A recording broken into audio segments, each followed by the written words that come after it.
ভারতীয় রেলের ইতিহাসে আজ এক নতুন অধ্যায়ের সূচনা হলো। হরিয়ানায় গড়ালো দেশের প্রথম হাইড্রোজেন ট্রেনের চাকা। আনুষ্ঠানিকভাবে প্রধানমন্ত্রী উদ্বোধন করলেন এই হাইড্রোজেন ট্রেনে। ২৬০০ মানুষ যাতায়াত করতে পারবেন ১০ কোচের এই হাইড্রোজেন ট্রেনে। কার্বন নির্গমন প্রায় শূন্য, ফলে বায়ু দূষণের সম্ভাবনা নেই বললেই চলে। হরিয়ানার জিন্দ থেকে সোনিপত রুটে পাড়ি দিল এই ট্রেন। প্রধানমন্ত্রী উদ্বোধন করলেন এই হাইড্রোজেন ট্রেনের, আর এর সঙ্গেই ভারতীয় রেলে এক নতুন অধ্যায়ের সূচনা হল। কয়লা বা ডিজেলের কোনো প্রয়োজন নেই, এই ট্রেন চলবে হাইড্রোজেনে। হাইড্রোজেন এবং বাতাসের অক্সিজেনের বিক্রিয়ায় ট্রেনের মধ্যেই তৈরি হবে বিদ্যুৎ,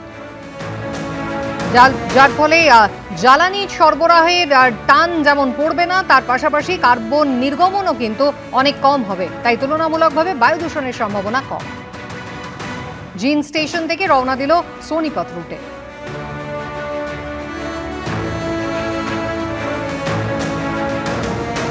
রেলমন্ত্রী অশ্বিনী বৈষ্ণব তিনি উপস্থিত ছিলেন। প্রধানমন্ত্রী তিনি উদ্বোধন করলেন এই ট্রেনে।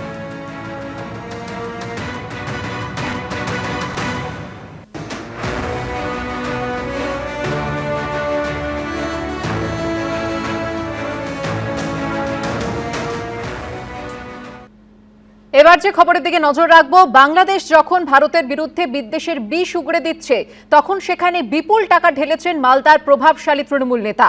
এই চাঞ্চল্যকর অভিযোগ তুললেন মালদা জেলারই বিধায়ক প্রাক্তন আইপিএস অফিসার প্রসূন বন্দ্যোপাধ্যায়। এ নিয়ে ইডি এবং এনআইএর তদন্তও দাবি করেছেন তিনি।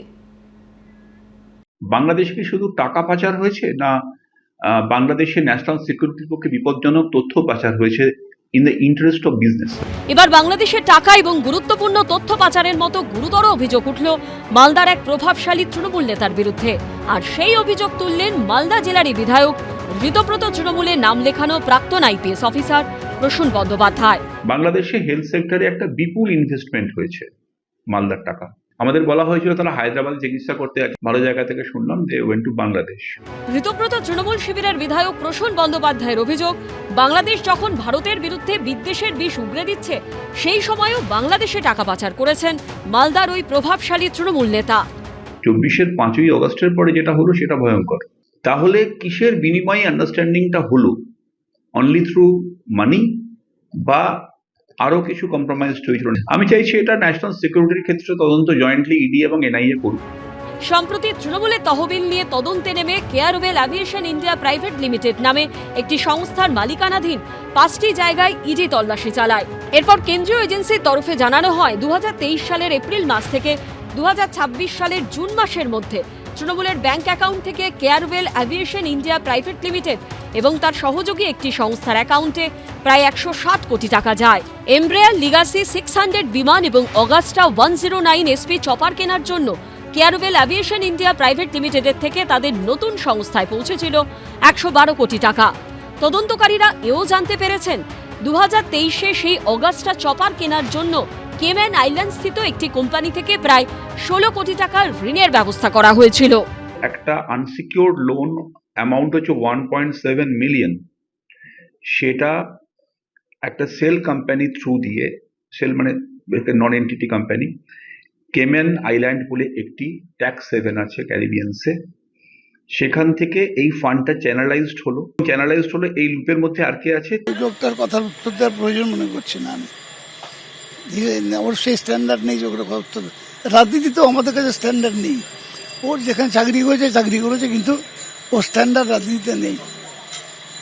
ও আমাদের মিটিংয়ে কতবার যে বলেছে আমাকে ছবিটা তুলতে দাও, মিনিস্টার তুলতে দাও, তখনই আমার সন্দেহ হওয়া উচিত ছিল যে পরিকল্পনা অনেক আগের।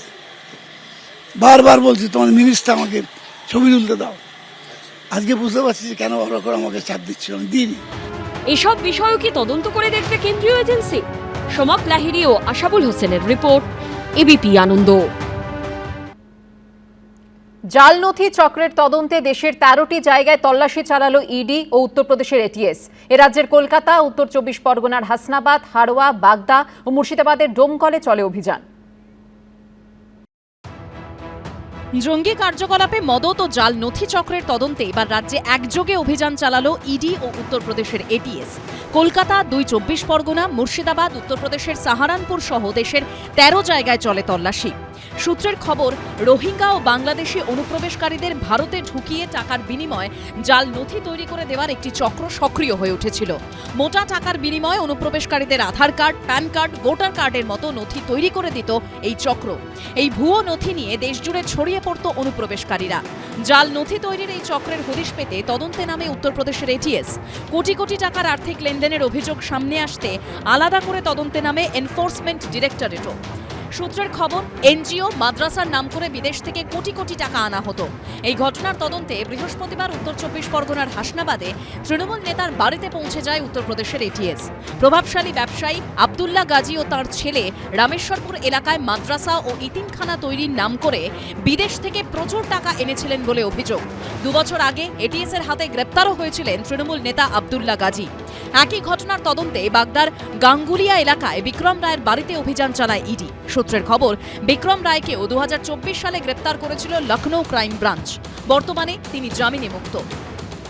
বিক্রমের খুঁজতে এসছে। বিক্রম উকিল মৌরির কাজ করে ওই বনগার কোর্টে। ও তো জামিন দিতে যায়, আবার এই যাবে 28 তারিখে।